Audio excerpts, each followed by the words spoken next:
Handicapper Steve here, handicapping the racing from Canterbury Park here on the special Tuesday program. It's July the 3rd, 2018. Gonna look at the stakes races on today's program from Canterbury, but before I get on to that, remember to please follow me on Twitter at Horse Racing Kit 5 for more selections for race courses around the world. Gonna look at the stakes races 6 and 10. So let's get on to it, starting off with race number 6 from Canterbury. It's the Princess Elaine stakes. It's going for a purse $50,000. This race is for fillies, mares, 3-year-olds and upwards, which are registered Minnesota breds. Field of 7 horses going the distance of ground of 1,700 meters, with the distance of ground of about 1 mile and 1/16 on the Canterbury turf course, with the shoot start. Mile and a 16th, 1,700 meters. One of the weird things about Canterbury I've noticed, the infield chute, a lot of the chutes that they have on turf courses in North America usually go up to 1.125 miles. So it's, it extends 2 furlongs, shall we say. At Canterbury, it goes only to 1.16 miles, so they can't run 1.125 miles races on the turf, which is pretty weird.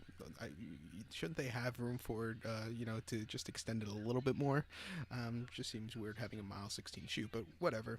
My top selection here, I like the 6-horse First Hunter. Gonna go 6-4-2-7 in the superfecta. 6-4-2-7 super. Top selection 6-horse First Hunter. 5-2. Jareth Loverberry is on this 5-year-old mare by can't speak. It is midnight. Pardon me.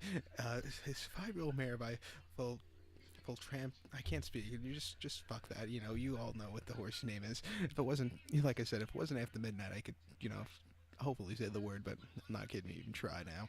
I'm already 0 for 3. But this horse's most recent ad came on the 17th of June at Canterbury. 7.5 furlongs, an optional 25 claimer.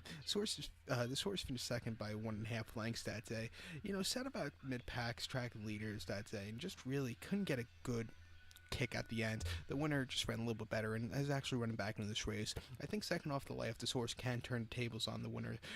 Before that, 15th September at Canterbury, 7.5 furlongs, optional 35 claimer. Horse finished 5th by 1 3/4 lengths that day. This horse just didn't have the best of kicks at the end. It wasn't his day to win. And then at Canterbury, mile 16th, optional 12 claimer. Horse won by 3.5 lengths. Sat back early, but had the lead in the stretch, and then he took off. Very nice victory. And then ran this race last year and finished third by 2 3/4 lengths. A little traffic trouble, which probably cost him the race, but he likes running here at Canterbury on the turf course. He always runs his best game efforts, and I think at 5-2 second off the break, I'll take my chances on this 5-year-old mare by Flip. I'm not even going to try again. But to recap my selection now for the 6th race from Canterbury, it's the Princess Elaine stakes. As top selection, I'm going to go with the 6-horse First Hunter. Going to go as a top selection, the 6-horse First Hunter. Going to go 6-4-2-7 in the superfecta. So now let's get on to race number 10 from Canterbury. The 10th race, it's the Blair's Cove stakes. Purse $50,000. This race is for colts and geldings, 3-year-olds and upwards. Which are registered Minnesota breds. Field of 10 horses going the distance of ground of 1,700 meters, or the distance of ground of 1 mile and 1/16 on the Canterbury lawn, the turf course. My top selection here, I like the number 4 horse, Teddy Time. Gonna go 4-6-2-8 in the superfecta. 4-6-2-8 super. Top selection of 4-horse Teddy Time. 5-year-old gelding by Northern Fleet here. Quincy Hamilton is on this one. Can't hear myself today. My ears are a little clogged, so pardon.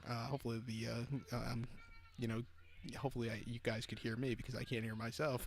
But this 5-year-old gelding by Northern Fleet. This horse's most recent outing came on the 9th of June at Canterbury on a sloppy off-turf race, 1 mile in the Minnesota turf on the main track. This horse finished third by 6 3/4 lengths. Had a little bit of a turn of foot at the end, but it wasn't enough to win.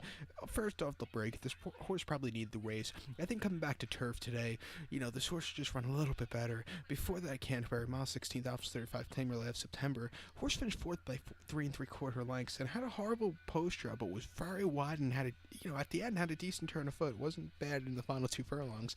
And then at Canterbury, 7.5 furlongs, option 35 claimer. Horse finished 4th by 2 lengths.